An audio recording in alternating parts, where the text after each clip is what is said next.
নমস্কার, আমি সঞ্চিতা। কৃধা চ্যানেলে আপনাদের সবাইকে স্বাগত জানাই। শুরুতেই দেখলেন যে আমি চা খাচ্ছি। এত গরমে চা খেতে তো ভালো লাগে না, কিন্তু যেহেতু একটু ঠান্ডা লেগেছে তার জন্যই চা খাচ্ছি। তারপরেই দেখলেন আমাদের বিড়াল ছানাটিকে যে ম্যাও ম্যাও শুরু করেছে। চিকেন আনা দেখেই তার ডাকা শুরু হয়েছে, এক্ষুনি তাকে দিতে হবে। তাকে বুঝিয়ে বললাম একটু বস, রান্না করে নিই, তারপরে তোকে দিচ্ছি। রান্নাটা এবার শুরু করলাম। মশলাগুলো তো মাই গুছিয়ে দিয়েছিল, তারপরে বেটে নিচ্ছি। শিলে বাটার মশলায় চিকেন কিন্তু বেস্ট লাগে, আর তাতে যদি হয় মাটির উনুন। কিন্তু এখানে উনুনের কোনো অপশান নেই, তাই গ্যাসেই রান্নাটা করলাম। আর চিকেনটাকে কিন্তু খুব ভালো করে ধুয়ে নিতে হবে। তারপরে যথারীতি যে মশলাগুলো দিয়ে আমরা চিকেন করি সেটাই দিলাম। আর সঙ্গে কিন্তু একটু মৌরি বাটা দিয়েছিলাম, খুব সামান্য। জিরে, গোলমরিচ আর ধনে, সামান্য একটু মৌরি বাটা।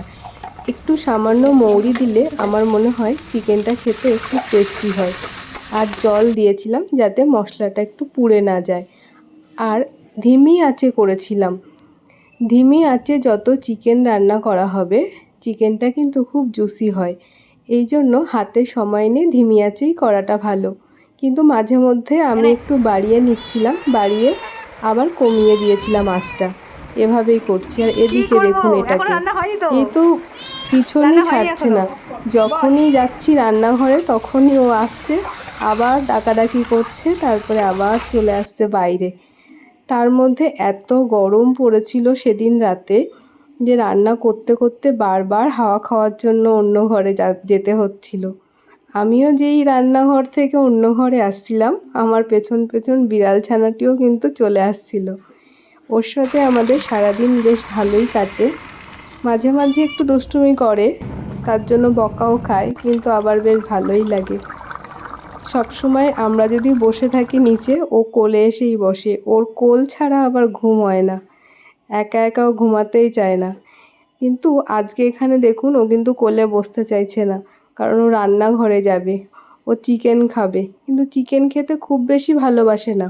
এটাই ওকে বলছিলাম যে আজকে তুই কি খাবি, চিকেন খাবি নাকি ডিম খাবি নাকি মাছ খাবি, সব অপশানই আজকে আছে, তুই কোনটা খেতে চাস?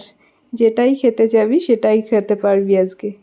তো কিছুতেই সেটা শুনছে না, বারবার ডাকছে আর নিচে চলে যাচ্ছে রান্নাঘরে। এর সাথে বকবক করতে করতে ওদিকে আমাদের মাংসের ঝোলটা কিন্তু ফুটে উঠেছিল। খুব বেশি ঝোল দিইনি, মাখা মাখা করেছিলাম, যেহেতু এটা রুটি দিয়ে খাওয়া হবে।